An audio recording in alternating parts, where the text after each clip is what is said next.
You're listening to Side Hustle Pro, the podcast that teaches you to build and grow your side hustle from passion project to profitable business. And I'm your host, Nikayla Matthews-Okome. So let's get started. Hey friends, hey, today in the guest chair, I have Jhanilka Hartzog. She is one half of the dynamic duo known as the Hartrimony over on Instagram and YouTube. And she is a mother of two from Brooklyn, living in Dallas for the past 8 years. Together, her and her husband, Anthony, are certified side hustlers who paid off $114,000 in debt by doing various side hustles after work at their 9-to-5s. They then started exploring different business ideas, and they became millionaires by owning a cleaning business without cleaning homes themselves. And they have taught thousands of students to do the same. In today's episode, you'll hear from Jhanilka, who was 5 weeks postpartum at the time of this recording, by the way. Talk about a side hustler. And she shares how and why they got started on the side hustle path and the real ins and outs of owning a contractor-based cleaning business and how you can get started owning one as well. She talks about so much more. I love this episode. It's like a teaching workshop, real deep dive episode. So I hope you love it. Let's get right into it. Jhanilka, welcome to the guest chair. Yes, thank you for having me. Of course. Now, I am so fascinated by your story, both individually as well as with your husband. And the fact that you are 5 weeks postpartum and doing this with me, I just have to give you all the snaps. So thank you so much. Yes, I could not miss this opportunity. So I'm like, I'll be there. I'll be there. My husband can watch the baby. It's fine. Yes. And that's what I love about y'all, real teammates as well as partners and loves. So how do you introduce yourself these days? You know, what's funny that the way I'm introducing myself is going to be different because just 2 weeks ago, I got let go from my job. So while on maternity leave, so my introduction would have been, my name is Jhanilka from Brooklyn, New York, living in Dallas, Texas now for the past 8 years, married with 2 beautiful kids, and we own a cleaning business, and I still work my 9-to-5. But that part is now erased as I don't necessarily still work it. So that changes my introduction, but it is what it is. We own a cleaning business in Dallas, Texas. We teach students how to own their own cleaning business as well without working in it. So running a remote cleaning business, we've been doing that for the past 4 years. We also have a podcast, More Than a Side Hustle podcast. And so that is my introduction at this time. Of who I am. Yeah. Oh my goodness. Look at the timing on that. Well, you know what? Sometimes we get the push before we're ready, right? But I really admire that about you guys. You're a certified side hustlers. Like, you're like, we're going to do this until, why, if we can juggle it all, why quit? So I have questions, but I'm not even going to let that sidetrack me about the layoffs during maternity leave. I feel like that's a lawsuit, right? Like, you sound like my friends. They're like, wait, can we sue? Just take it easy. But what fields were you in outside of? So I'm a mental health therapist.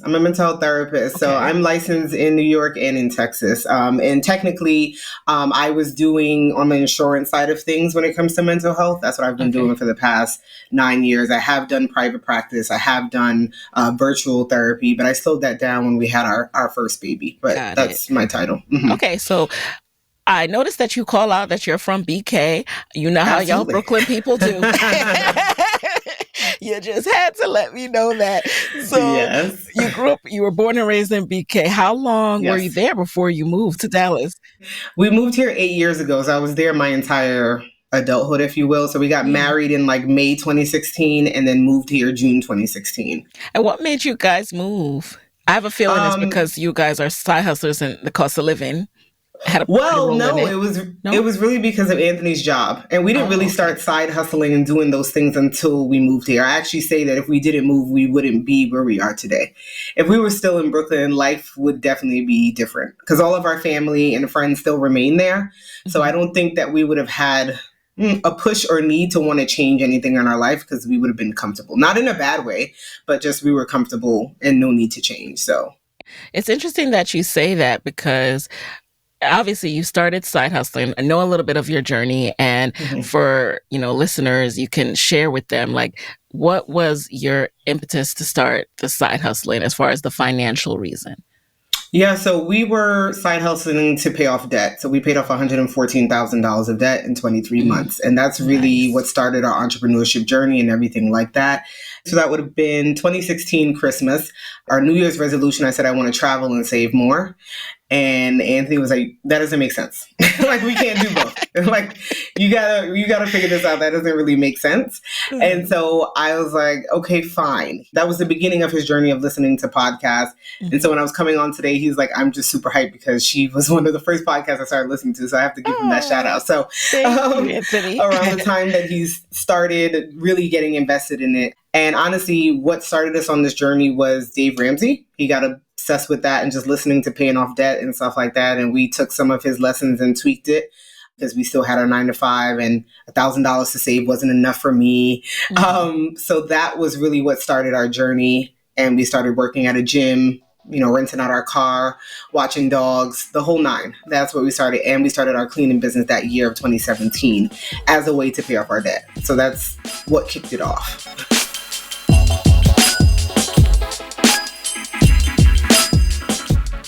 We also do need to talk about the hustles that you can do to help you get into the financial position to while still having a 9-to-5. While still having a 9-to-5, right?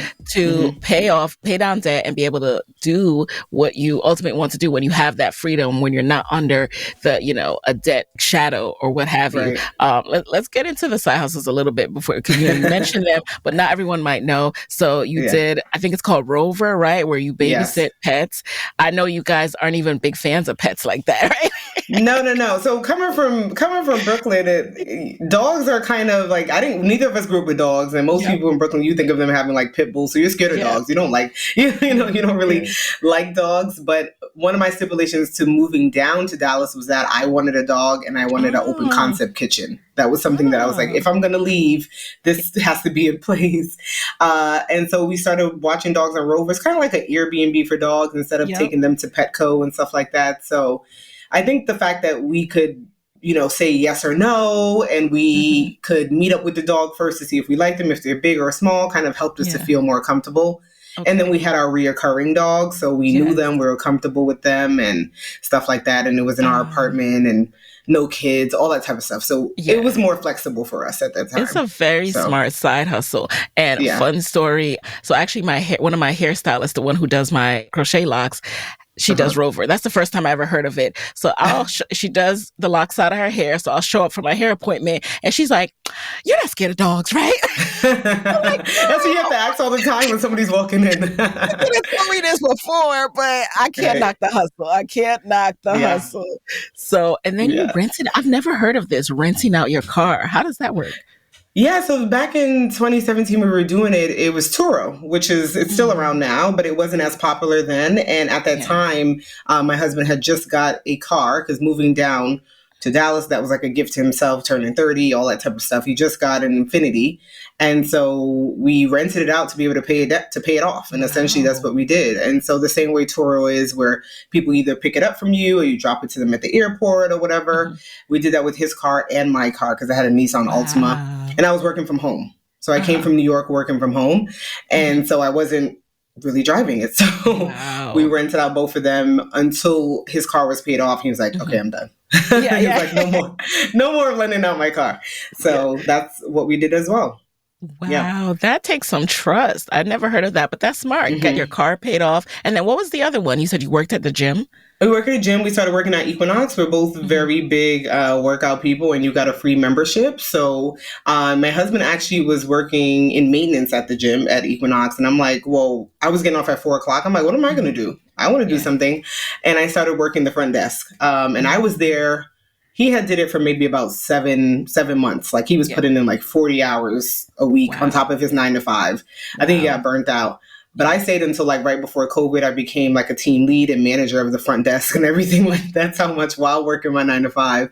I really enjoyed it. It was a way to get out the house as well. We didn't really have many friends or family. So that was just another thing for me to socialize too. Okay. So I see what you mean when you're like, we were in Brooklyn with friends and family. Oh yeah. Well, meetups and Yeah. Yeah. And Equinox, really, we started at $9 an hour. And so when you think about that, we are high income earners, and my husband was making, over six figures. It's like, why would you work a $9 an hour job? But we had a goal, and it added up over time between Rover and cars and Equinox. We were able to throw a good amount to debt every month. So that's why we did it. Much respect. And I like that you did it together, right? Because my next question is just about like the time, that kind of demand on your time. Like what did that do for you as far as having time to rest or just having self-care time? I'm assuming this was before kids, right? So Absolutely. What was the time demand? Definitely before kids. And the biggest thing that I think with any of the side hustles that we did was that we could control it. And that was the important thing. So we could always say no to renting out our car. We could always say no to the dog. And the managers at Equinox knew we worked a 9 to 5, and they were very flexible with us. And so to work there, I think you had to do 20 hours a week, really, to be part-time. And so they would be flexible in that regard as to what that looked like. So all of our side hustles, we had control over, and that made the difference. I think that if we had to, like if someone else was dictating our time, it wouldn't be as fun. It wouldn't have lasted as long. And so that makes the world of a difference. Right. And how does it impact your main hustle? As far as, are you racing sometimes after work to get to the side hustle? Like, how did you do So it? that was something that he had to face, that he would hit traffic, like running to the side hustle, but they were a bit lenient with that at the gym. And then the gym was maybe about 7 minutes from our house. So if I got off at 4, I wouldn't start till 5. And so I had ample amount of time to do that. And the weekends, were free. So we had the time, we made it work. A lot of times we would work the same shifts, so it didn't feel like, like the same timing. So no one's home alone, or if you're home, then maybe you're cooking for the next 3 days. And so it was just a matter of that. But once again, it was before kids. So it's a different ball game at that time. And you also had a timeline in mind, right? I think this is so inspiring. But in order to stay the course, I'm sure it's helpful to know, okay, we're just doing this until this date because the debt should be paid off by then. Yeah, so it started off by not having a timeline, but then we saw that we paid off $12,000 in 3 months. And we're like, oh, okay, so we can do this. Let's really get serious about this. And the goal was to pay it off by my 30th birthday, which we did. We hit the button on the loans 2 days before, so it could reflect actually on my birthday in December of 2018. So I love that's essentially what it was. And we put like a contract in place. Well, I put it in place because my husband, he would just go straight for it. I'm like, I need to live a life. Beyonce has a concert. I need to be able to go. So we put a contract in place. We put a contract in place. We had it on the fridge, and we just kept going for it. And we did it.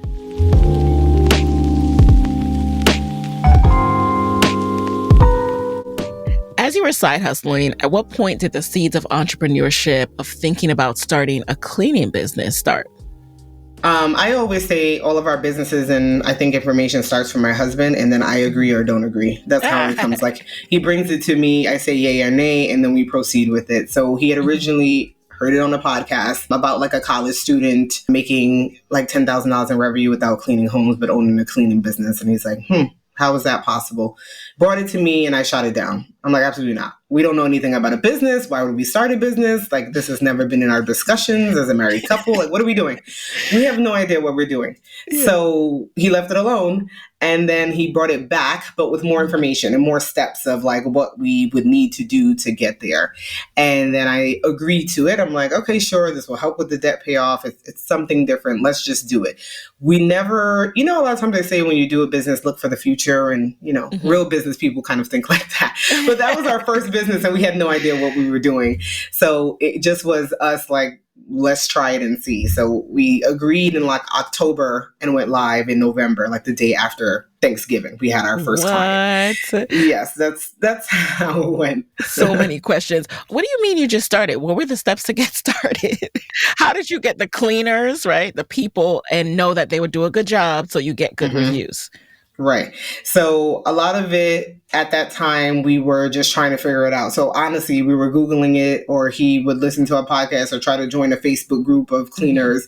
But the way that we do it is that we have contractors. So we don't work with employees. So they need to know how to clean already. So we run the business model just like a Uber or Airbnb, where Uber doesn't own any cars, Airbnb doesn't own any homes, but they just have people that know how to do it. So we vet them out just through our interviewing process, making sure that they have experience, checking their references, making sure they have insurance, they have to have their own cleaning supplies.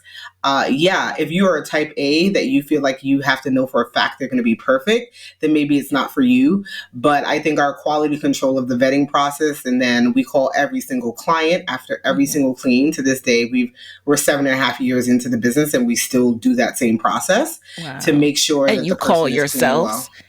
At the beginning, we did. Right now, we have virtual assistants and a manager with that business, so we are not calling ourselves. But for 2.5 to 3 years or so, it was us calling ourselves until we finally delegated that out.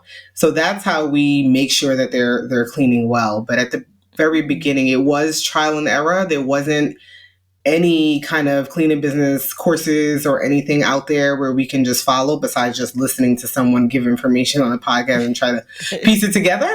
And so that was the process at that time. So at that point, had you stopped the side hustles? So you paid off your debt. Did you just stop them cold turkey and you were able to focus on like 9-to-5s and the cleaning business? It was all part of it. So we started the cleaning business November 2017, and we didn't pay off our debt until December 2018. So a whole year later, we were still doing it all. So like I said, Anthony was doing Equinox, but then he stopped it maybe 6-7 months in.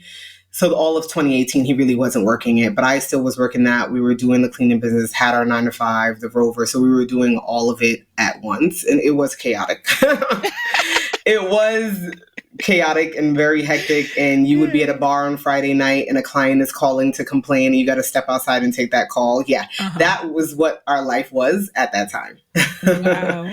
As you're advising people now, right? I think as you're talking about starting the cleaning business, I'm still a little bit confused because I understand the concept of not having employees, like it's Uber, it's Airbnb, but like, how do you really facilitate us? Like, walk us through starting this business. Like, what does it look like operation wise and workflow wise? Starting it really was, we wanted to make sure we did it legitimately. So we did a LLC, we did the business bank account, we got all those things in place. We put maybe $1,000 into the account to start it off. Now, this is why I say like we followed Dave's stuff, but not to the T, because how could you start a business while paying off debt? Like that doesn't make any sense. So we did all those things, but then we started to figure out, okay, we need a website. So we started to figure out like, where do we go to find a website? Where do you go to find people?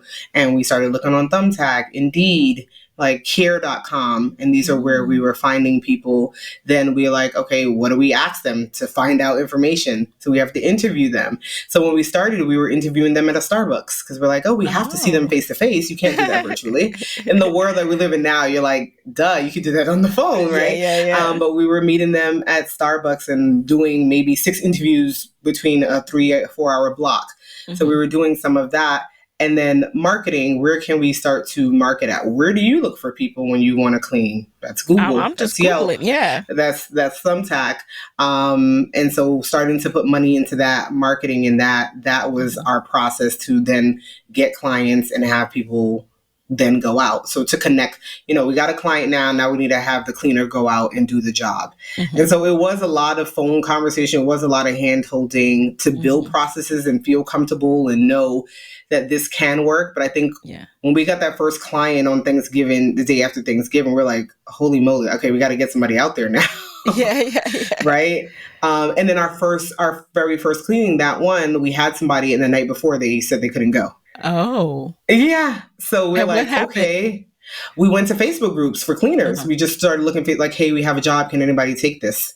And we found somebody, and they ended up being a contractor that we worked with for a pretty long time, to the point that when they moved out of the state, we bought their business because they were letting go of their clients. So it worked out. But in the moment, you're like, what? This is your first business ever, and somebody's canceling the day before. So you can imagine that feeling. Wow. So if people are looking for cleaners, do they find you because you have a listing for your cleaning brand on Thumbtack? What's the name of it, by the way? So is it like you have listings? So our cleaning business is Maids to Match, and it's down here in Dallas, Texas. So we don't really have a listing. People find us looking for a cleaning.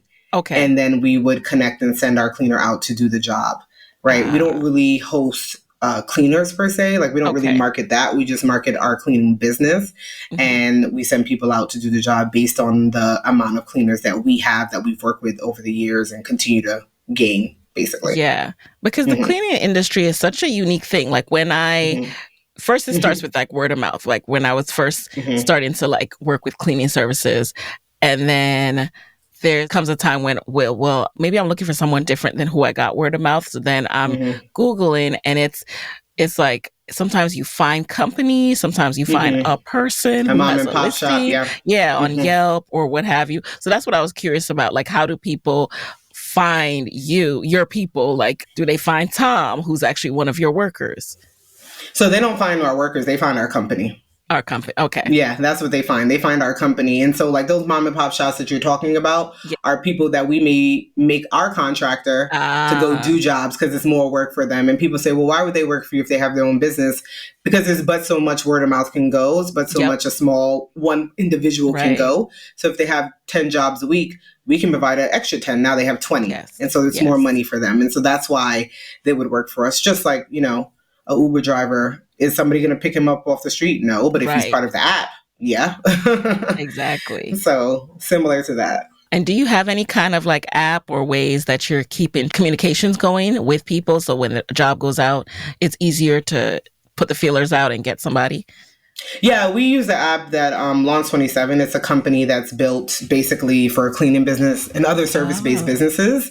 So we use their app and we communicate with them that way via text and stuff like that. But a lot of them we've built, you know, relationships with, but we can send out a blast at this point and people accept the jobs and then we just assign it to them. Did you have to also do background checks?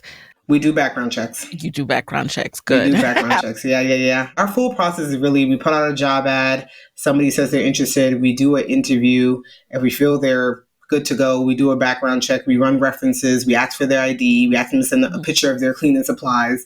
Yeah. Then we have them do like a test clean, like a one-time job to see how it goes. And then we would go ahead and hire them. So many people don't make it through that entire process because it takes a long time. But that's the goal. I don't want everybody coming through. If you're really legit and you do it well, then that's the goal. And we like working with people that own their own business because generally they have their own insurance and they're serious about it. So, yeah. I love that. And then like, do you do this process a few times a year? Because it seems like you have a core group that's pretty substantial right now. So how often do you even have to go through that process? So it can be, especially at the beginning, we have a saying of always be hiring because you think that you got them and you don't. They do well and then they move or that something happens. So we always say to always be hiring. I think for the first time last year, we had put a pause on it the end of last year. So that was 7 years in the business. We were like always hiring, literally, because they're the kind of, if we don't have people to do the job, then we don't have a business, right? Because we need them to go ahead and do the clean.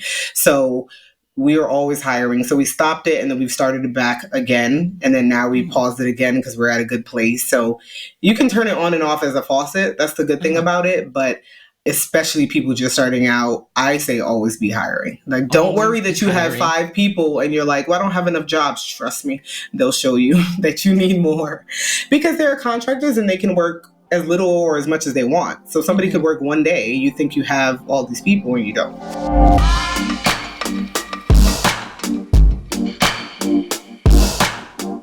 As far as the money side of things, like obviously you teach a course. This has been lucrative for you. Like you guys became millionaires, right? Like by age 35, you were a millionaire? Yeah. Amazing. But Yes. it seems like something that would have a low-ish margin. I don't know, maybe because the Mhm. houses are bigger in Texas, but I just feel like cleaning services don't tend to be a lot of money. So I'm curious So about the that's money the side. difference between Yeah. a mom and pop and a company, right? Uh-huh. Because a mom and pop, you can hire someone, say they steal from you and you got their number. How are you finding them? You know. Mm. Or if they don't do a good job, you want somebody else, you got to go look for another company. You got to go Yeah. look for someone else. For us, Yeah. we have this like 200% guarantee. If we go out, we don't do a good job, you can call us and we'll come back and rectify the issue, right?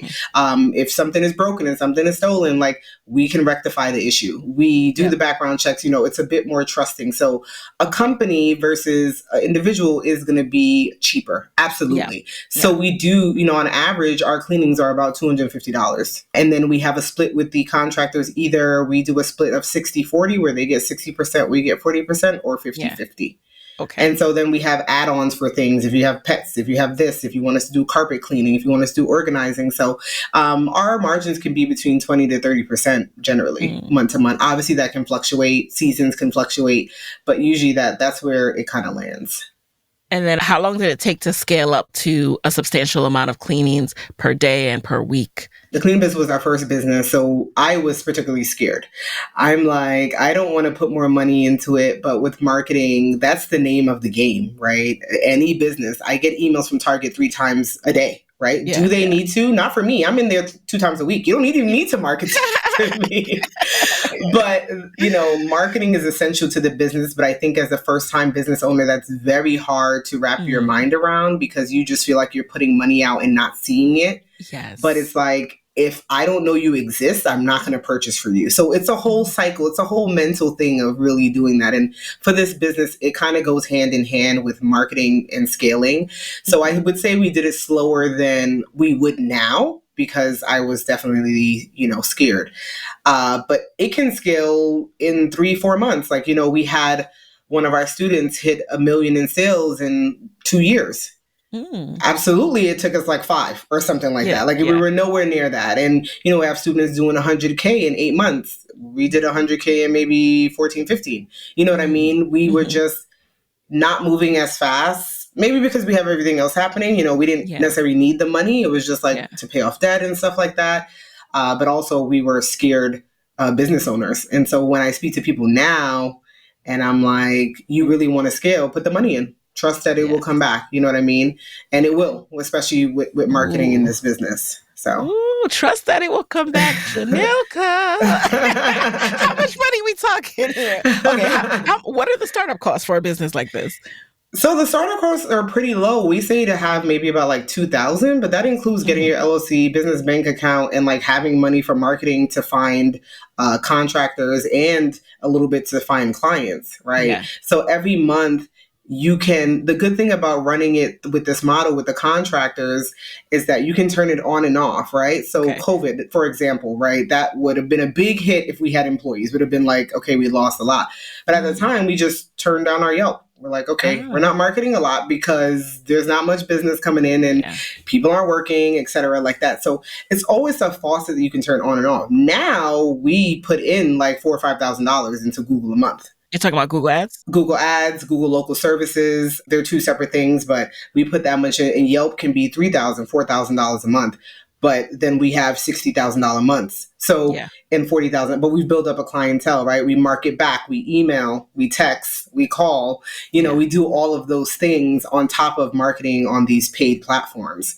So somebody hearing this is like 5,000 is outrageous. But if I'm getting a $60,000 return, then, that's not outrageous. It's just that's part not of the outrageous, game. Right? Not outrageous at all. That's part of because part of 40, 60,000 a month, that definitely works out. And when you're marketing and emailing your clients, is it just things like specials or reminders? Like how do you email them and keep it interesting? Spicy and interesting. So it is specials, it is reminders, it is tips on how to clean, it is back to school, it is codes for back to school 20. So you can get, come back to us and you get this amount off. So it's a combination of all of that. Yeah. That you would, we see an email from a Victoria's Secret or a Macy's. We're like, oh, how can we adjust this to our cleaning business? How can we make like make it sound like this, what they're saying, because this bought me in, or this subject, I opened this subject because I saw this or this headliner, and we just put it into our business. But I think that comes with time, because when you're starting, you're thinking, you're not thinking like that. You're just thinking like, I got to talk about the cleanliness. How can I get somebody to get in? I just need to give them a code. You're thinking literal. Yeah, very literal. Like there's everything around you that you can grasp from things that happen. And I'm like, oh, let me put that in there. Like right now, what's going around? Very mindful, very demure, right? So mindful, how can I put that in my cleaning business email to say like, before it goes out of style too? Yeah, it's very demure. It'll make you open the email, right? Yeah. So just little things like that is important. But I think that comes with time. I don't know that comes with someone just starting out as an entrepreneur or business owner.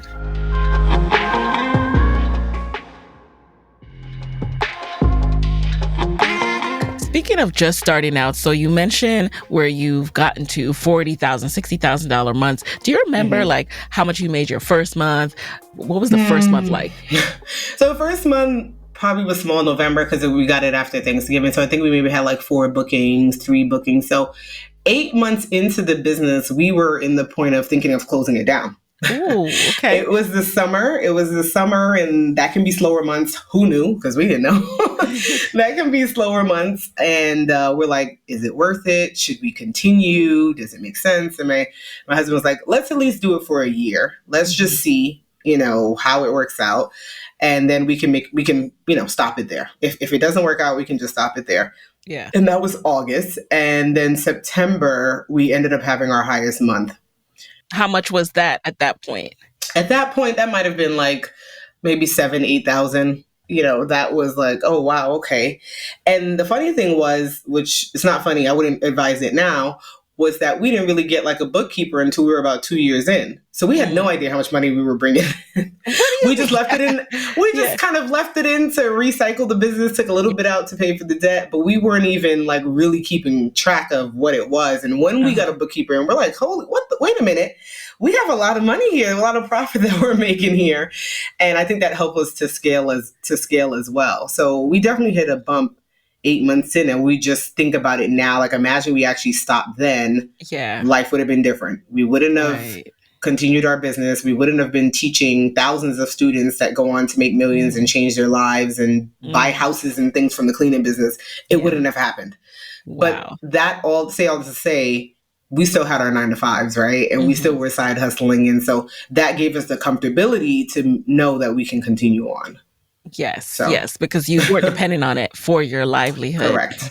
What do you think, other than it being summer and, maybe you being nervous, new business owners, what do you think caused that bump? Like, what should people who are starting this kind of business expect as an early bump?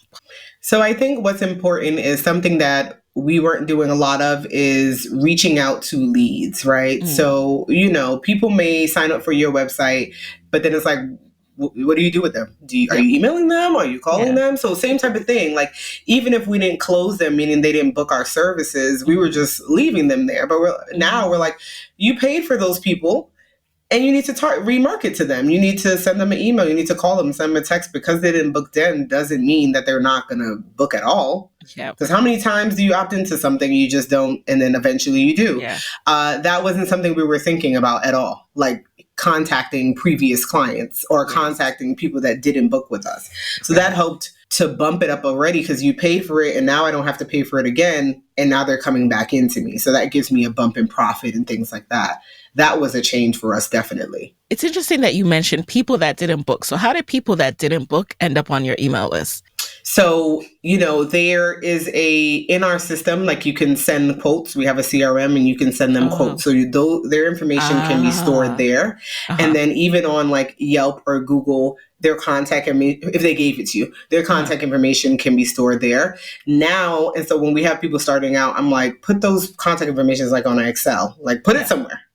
Now we have a whole like CRM that it automatically goes into, and we market to them that way. So that's how you would reach them again. They technically stand there. So now I would tell people that aren't paying for a CRM yet, just starting out, just put them on Excel, put their name, number, and email, call them, text them. email them. Thank you for that BCC them. reminder. Yeah. And I think getting a quote, that has to be the best lead magnet ever. Because you just want to know, like, okay, I'll give you my email, give me the quote. Mm-hmm. If you don't know how to get people, see what you can give them a quote for, especially for this kind of business. You got me wanting to start a cleaning business. I'm not even going to lie to you. I'm not even going to lie to you. When you see me sign up for the course, you will not be surprised. But I need to know. I need to know. So you talked about the low startup cost. Do you have to guarantee people anything, or what's the incentive for them other than more business? Is there any money exchange up front, like to incentivize them contractors? to be? The contractors.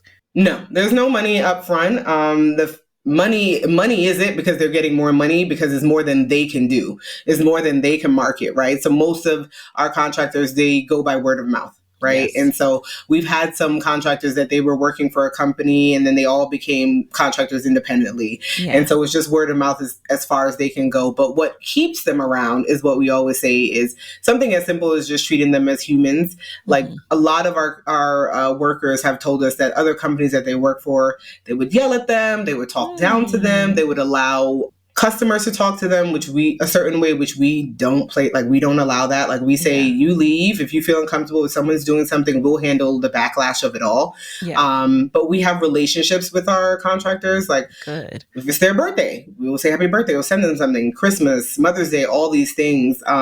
So we've built relationships with them. It's not just a job. It's like, we want you to feel comfortable. It's a partnership at the end of the day. Yeah. We rely on them. We say, you're the expert. You tell me how much you would charge for this. Like, you're there. We thought it would be this amount, but you can see it and we trust you. You tell me. So the partnership, the communication, and just treating them as humans has helped them to stick around. The transparency, we pay them every week. We don't play with their money. We say we're going to pay you every week. We pay every Friday. Yeah. Automatically. There's no question. That's another thing that they face, that people say they'll pay and they won't. So that is, I think those things like that help us to be different and have people stick around. Okay.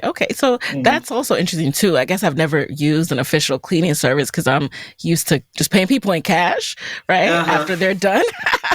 Oh no, we don't take no cash. Everything's online. No cash. Okay. No, we're not even coming to your home if you don't book online. If your card fails, we try to put a hold on it before we go out. If it fails, we are not even coming to the house. We are calling you and saying that it has failed.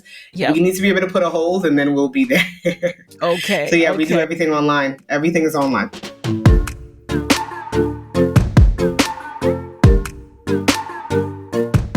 And what about the quote process? I'm fascinated by this because, y'all, I'm really starting a cleaning business, and I hope you all are watching you listen to this. So we'll get into the course next, but the quote process, right? Because it's a lead magnet, so I'm assuming it has to be kind of a fast thing, or like, how do you facilitate that? They can book us online. So they don't even have to talk to anyone. They don't have to speak to any of our, like, all of our information is online. Like, you put the size of your home, how many bedrooms, bathrooms, is it an apartment, is it a house, is it a townhouse? You say your square footage. You tell me if you have a pet. You tell me if you want inside of your fridge, inside of your oven. Is it a move in, move out, meaning that your home is empty? Yeah. Do you want us to organize? Do you want us to do carpet cleaning? All of that is on our website. And you can see the cost of how much it's going to cost you. Yeah. You can see if you do reoccurring services like biweekly, monthly, the discount you'll get. All of it is there. And so then you put your card information. You could put notes there, like, I'll leave the key under the plant pot. We don't got to talk at all. Everything is on the computer in that way. Do we speak to people? Absolutely. Do people still want to speak and confirm certain things? Yeah. Absolutely. But we don't have to. And so that's how we're able to be open 24/7, because we're open online.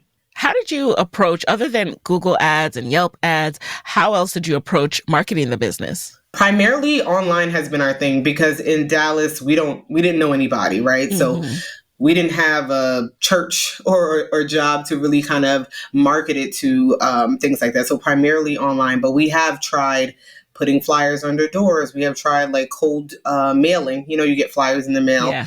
We haven't done that consistently enough, but commercial, that's another thing that we do, and our students have gone on. We have students that kind of excel in that. Commercial properties? Commercial cleaning, commercial properties, yeah. We have students that kind of excel in that. We dabble in that here and there. So the marketing really has been online for us, mostly. And we're always looking to try to do different things, but that's just where we started, and we're comfortable with in regards to time. Like you either have time or money. And for us, we had the money to put online. Okay. And the money initially was coming from the business and recycled back into the ads? Yes. Is that okay? Yeah. And that's the benefit of side hustling. You don't need to take the money from the business to pay yourself. You can put it right back into the growth. Right. And eventually we did, though. Eventually the cleaning business, we eventually started taking money from it. But for a good 2.5 years, we didn't take, anything besides like debt. But other than that, it wasn't coming to us. So let's talk about, the shift when the cleaning business starts to outpace 9-to-5s, at least on your husband, Anthony's side, right? Like, so when did that happen? And when did he feel comfortable leaving his 9-to-5 to do this full time? So I would say the cleaning business and the side hustles, the bar kept moving, right? Yeah. So you say, at first we're like, let's just be able to pay one bill. Right. Let's just be able to pay a phone bill or something. And then it was that. And then let's just see if we can get 1,000. And it was that. Then let's see if we can cover our salary. And it was that. But then you're like, well, I'm having my salary and this extra money. So let me just continue on. And so we've had many conversations of one person leaving their job, both of us leaving the job. Who leaves? I'm leaving first. No, you're leaving. We've had those conversations until Anthony, it was all crazy to do it at that time anyway, but it'll be 3 years this December that he has left. So December 2021 is when he left his job. And it really was that he's like, I'm just not really happy here. Like I'm just existing. He actually was a director there. And he said his boss he was high up there. So his boss had a conversation with him like, oh, just checking in, just wanting to know if you still want to be here. He was like, actually, I don't even want to, in a respectful way, I don't even want to lie to you guys. And so what field was he in again? IT. Okay. He was in IT. So when we moved down here, he built up this office. So he had like 30, 40 people under him. And his goal was to really make sure that people were in a better place. So like help them to move up the ladder, especially Black people in the office, like to really help them. And he's like, I felt like I've done all I could do at this point and I'm ready to go all in. But it was crazy because that was December 2021. Our daughter was being born February 2022. So we had a baby on the way. That's very interesting timing. Very interesting. And we just had closed on our house and we moved in December 2021. Oh, wow. So everybody at work was like, you're having a baby and you just got a house and you're leaving. Yeah.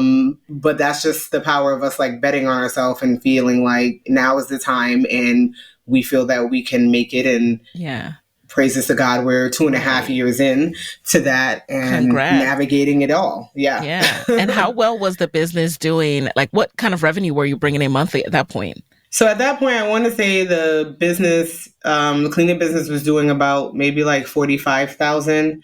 But then we also have, at that time we had one rental property. We now have 3 rental properties. That we have going. And then we have the coaching side of things as well that we do with the course and stuff. So that was bringing in money as well. So it was multiple things and I still had my job. So you didn't have to worry about the benefits part of it. Yeah. So all of those combined helped us make the decision. When did you start the course? When did you start teaching what you know? So we started teaching what we knew July 2020. And I, like, once again, I'm always like, if you want to say negative Nancy, I'm like, I don't think anybody wants to know about the cleaning business. Like, most people were following. Wait, so you were 2 years in at this point, right? Because it was 2018 when you launched? 2017. 2017. November 2017 we launched. Yeah. So now it's July 2020. Yeah. And I'm like, most people were following us because of our debt payoff. Yeah. Like that's how people knew us.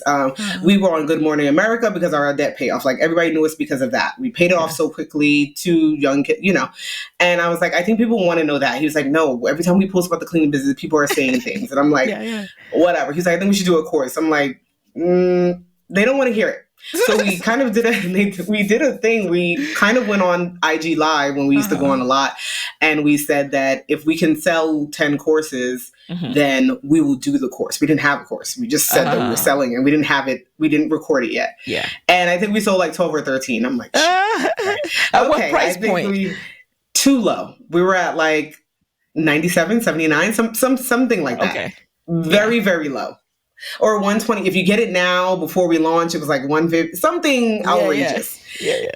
And so we went on and 13 people said they wanted it. I'm like, okay, so we have to record it. That night we recorded. It was like a Saturday night. I swear. I love this. It was a Saturday night. Record it in one night. I love that. We sat there at our we were in an apartment. I can see it. And we sat there sweating hot. I'm like, I need a drink. Let's get this go. And we recorded it. And if you watch it, it's kind of like, it's not, and I'm happy we kind of did it that way, because if we did it the way that what we know now, perfection would be the lighting, the look. It's nothing like that. But the information is still the information. Like, we're cracking jokes. We still have the information. But if you watch courses now, you know, it's not, you're not cracking a joke. We're here to give information. People want information. What are you laughing about? But it has gone on to make our students $13+ million. We have students in 42+ states, the same exact course. We've added on to it. Those were snaps of congrats. We've added on to it, absolutely. But that same core course is the same information, and it still works. So that's kind of how this whole thing came about, his idea. And I'm like, ain't nobody want that. And people wanted it, and people continue to want it, because it is something that they can do remotely. You can, you know, you can do it on your computer, on your phone. I don't have to go do the cleaning. Is it work? Absolutely. It's a business. So I have to put in work.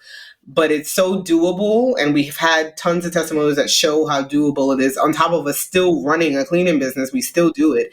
And so that was the beginning of that journey, July 2020. And then now with the course, is it more like a evergreen kind of thing where you're not having to do updates as much unless something major happens? Or do you do any kind of like monthly check-in or live coaching? So we really don't have to do much updates, and probably because cleaning is cleaning, right? But we do have a community where we kind of talk through. I mean, because in the course, you can't possibly say every single thing that happens, right? But we have a community of people that encourage, 200+ students in there that encourage each other. We go in, answer questions, because the biggest thing I think is most of our students are first-time entrepreneurs. So the biggest thing is that mindset shift. It's not even really the business. It's that mindset shift that it requires for them to feel comfortable, to take that risk, to have an understanding, to not second guess themselves, not overthink. It's not as hard as it, it's not as hard. It's not rocket You're asking questions that don't even matter at this time. You're not even there yet. Wait for that to come. Wait for that to come. So, wow, 13.5 million, you said, from what, 200 students? That's amazing.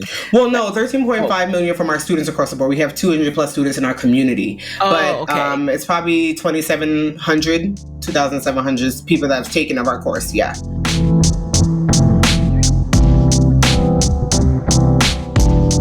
So now, before we jump into the lightning round, you guys have so many side hustles and businesses. We had to go one by one, but we have to touch on the real estate next. Now, is that it? Is there another? That's it. It's the podcast, it's the real estate, it's the cleaning business, and then our digital stuff. Yeah, that's it for now. Okay, what made you decide to invest in real estate? I think because we're not really risk takers per se, right? And so this digital space is new. And if it ever cuts, what happens now? Where do you fall back on? So real estate is, which that can be choppy too, let's be clear. You're not always getting rent every month. Real estate is more of something that's consistent and long-term that we wanted to make sure that we have in place. We continue to want to get more, but right now we're just at 3. And we will hopefully continue to grow with that. But that has been bumpy and has its own stories as well. It's not smooth sailing at all. But right. What exactly do you do within real estate? Did you buy a multi-unit property and then have renters? So we wanted multi-unit, but it's very kind of difficult in Dallas. Not as much multi-units that you would find maybe in New York and stuff. So we didn't find that. So we have 1 in Dallas and 2 in St. Louis. Actually, 2 properties. And we have property managers to manage that. We live a very delegate life. We're not those type of people that need to do it all. And, yes, we could have more money if we did it all, but that's just not how we operate. So, we have property managers that handles all 3 of those. So we just check in, we answer, if they have to do something, yes or no. And that's how we navigate it. And then you put the investment, and then the mortgage should ideally be covered by the rent, right? But you mentioned that you're not getting rent every month. So what has what's the realistic financial experience been like for you guys? So with one of mainly our property out here in Dallas, it's really not in the best area. So we've had bumps with that, with getting somebody out and getting somebody new in. So that was like a 9-month process of just us paying that mortgage because we had to fix it up and we had to find somebody else and do all of that. Our St. Louis properties have been, I think, better, I would say, probably based on location too. So that is stuff that we face. And then like right now, we may be going through eviction process with somebody because they didn't pay rent in like 2 months and they're like, don't have plans to do so. So, definitely it's not always smooth sailing when it comes to real estate, which is another reason that I was like hesitant about it. But I think that there's more ups and downs, and that's part of business. Essentially, we're willing to take that risk when it comes to real estate. Interesting. So, I admire your practical approach to risk. I think I'm in that same boat in terms of I want to research, vet, and weigh the pros and cons. But at the same time, the mindset shift that I have allows me to say, okay, now here's how we can approach it. So I much respect for that. And I'm curious, what made you invest in St. Louis? Like, do you have family there, or is it just a good price for the place? St. Louis, we met someone actually online that she does St. Louis properties out there, that she does real estate and kind of essentially holds your hand, like finds the property, rebuilt, like does the construction. So we just had to pay, essentially pay for that program. And then we own it, and it went like that. That's really how we did it. But no, we don't know anybody in St. Louis. I've actually never been there. So I don't know.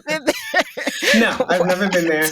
And so I don't think we have enough time to unpack all my questions for you, Jhanilka.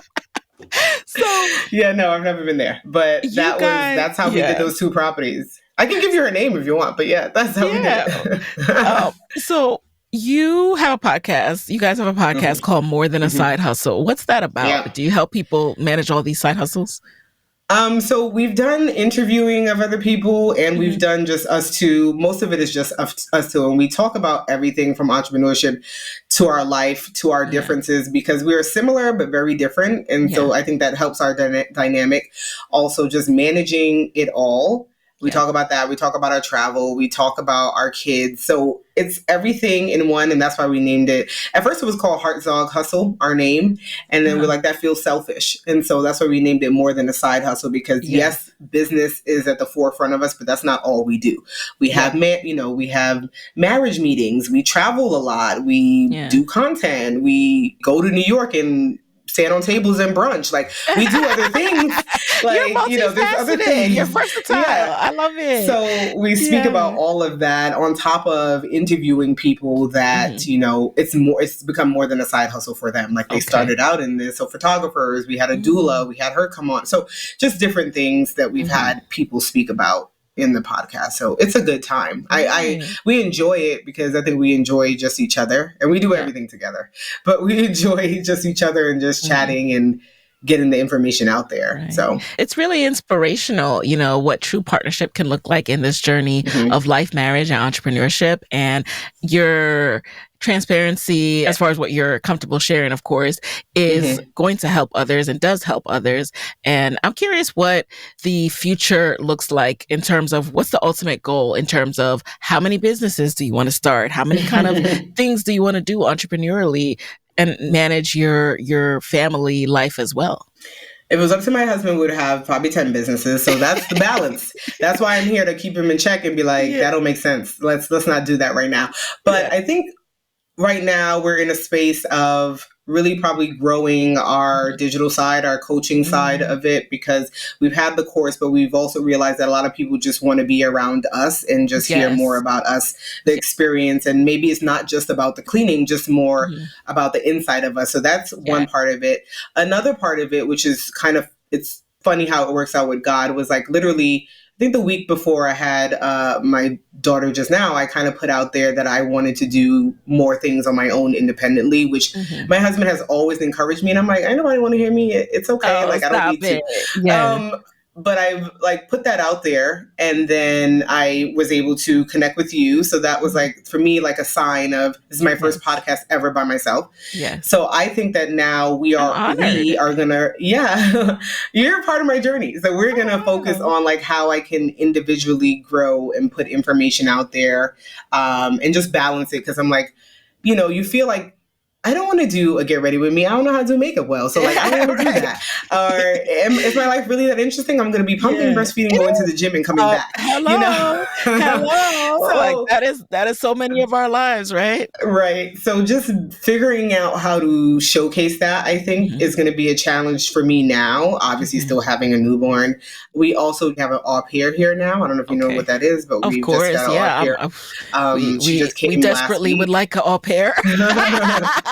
And so when I talk about the delegation, because like our first daughter, we had a nanny for 2 years, and now she's in school, and so now we went the au pair route. So that's a whole nother experience. So, and now I don't have a 9 to 5, and so it's so many different things happening, I think, with me. So we together are going to try to figure out like, how do I find my way independently? How do I, put content out there? Right. Like, but what do you even want to do? What I want to do. Yeah. What I want to do next. What does it even look like? Is it just mommy stuff maybe on our podcast, and it's a segment part of our podcast, So it's all of those ideas that are flowing that we're trying to figure out. So not necessarily starting another business, which hopefully it may become lucrative financially, hopefully. But focusing more on my side of things is part of our growth at this time. And it's interesting. I'm sure some people listening are like, we touched on the fact that you guys became millionaires. And of course, you have reinvested a lot of your capital into capital intensive types of businesses now, like with the real estate. But how does that inform how you move forward? Like, you've gone from being in debt to millionaires. What's that experience like? And how is that informing your life? Like, why aren't you just like, hell yeah, I'm quitting my job? Which is what everybody has said. I think that, and I said that to someone, I'm like, 80% of me was like, I wanted to leave anyway. I've been wanting to leave. Maybe God had to force my hand. I probably wasn't going to pull the trigger. 20% of me is like, that becomes part of your identity. Like, I was there for 9 years. I got my master's in this. So, but at the same time, I can always do therapy. Therapy is always going to be needed. It doesn't need to be in that capacity. I can do it in any way. So that is that part of it. And just, I think, just being confident, I guess, is part of it. Like, I am confident in a lot of things, and especially just being comfortable in doing things together, because that's what I've known that we've done. So now doing it independently is something new. And so feeling confident, feeling kind of cringy about it, figuring things out is a whole new experience. So absolutely, I could have quit my job years ago at this point. I just did it for whatever reason. It just felt like, well, we're navigating it all anyway. Why not continue? So, so I'll be figuring it all out, and hopefully sharing as I figure it out, which can be helpful to somebody. So document. That is my mood for this current phase of life. Like, build out loud, learn out loud. You never know who you're helping. It helps people to connect with you, and it's just fun to look back at how far you've come. So, like, look at this. Like, you ever look on your socials? Like, look at this video. This is horrible. We're like looking down here, and it's gray. It's not clear, but that's part of it. You just grow. It's just nice. It's so funny when I get the flashbacks on Facebook from when I used to do the Facebook Lives. I'm like, I'm proud of that girl, right? And I'm sure you're proud of you when you guys look back. Like, I'm proud of you. You showed up. You did it. You moved forward when you were like, I don't know if anyone's going to care about this, and now you've helped people start $1 million cleaning businesses. So love that. So now we're going to transition into the lightning round. You just answer the very first thing that comes to mind. Are you ready? I'm ready. Alrighty. Oh, and before the lightning round, real quick, what's the name of your course if people want to check it out? Cleaning Business University. So they can go to cleaningbusinessuniversity.com. Yeah. love the SEO for that. Okay. Number 1, what is a resource, not Google, that has helped you in your business that you can share with the Side Hustle Pro audience? I'm going to say Total Money Makeover, which is Dave Ramsey's book, but it was the start of everything for us with paying off debt and knowing how to budget. And we budget in our business as well. So that was a kickstart. Even if you're not following the exact policies, just changing that mindset of money was a big deal for us and helps us in business to this day. All right. Number 2, who is a non-celebrity Black woman entrepreneur who you'd want to switch places with for a day, and why? Mia Ray a glamaholic. She's from Detroit. I've never been to Detroit, but I feel like they're straight shooters like New Yorkers for some reason. Yes. She gives me that vibe. The fact that she's built her business from the back of her trunk that she always shows to now to her having a new home and having pop-ups and everything. And she's always setting it straight with people. And I think that she's innovated her ads that she puts out. I just love everything about her. She gives me positive vibes. So I would love to meet her one day. Yeah. Same. I love Mia Ray. How she approaches business. I love that. Yes. Number 3, what's a non-negotiable part of your day these days? These days is different, but working out, I haven't worked out like that. I get a 6-week clearance next week and I should be back in the gym. But working out is definitely a big part of my life. 5 to 6 times a week, I would work out. So I really enjoy that. I like to see the change. I like, sweating. I love it all. So Number 4, what's a personal trait that you have that you think has really helped you in business? I would say boundaries. I am very strict on that, which is opposite from my husband. Like I have to tell him to shut it off, but like I'm not checking email until I'm sitting at a desk. So if you like, I message you, it's 8:30, 9 o'clock in the morning. I haven't sat down yet. Like, give me a second. I'm very strict on boundaries. I'm very like, okay, I understand this is happening for the business, but we can't change anything right now. We're at dinner, phones are down. Child is, asking us questions. So that's something that I don't play with. Boundaries in the business. Yes. And then finally, what is your parting advice for fellow women entrepreneurs who want to be their own boss, but don't want to leave that 9 to 5? So you don't have to. That's my parting advice. Yes. I don't think that you have to. I think you can manage it all. Obviously, it depends on your job. But then I think there's different seasons and there's times where I'm working a 9 to 5 and I got to work a 5 to 10. Like it's just what I have to do. So you don't have to leave your job. We've never encouraged, and I would never encourage anyone to leave their job unless they want to, obviously.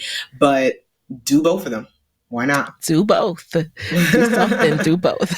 And with that, where can people connect with you and your multitude of businesses and courses and resources after this episode?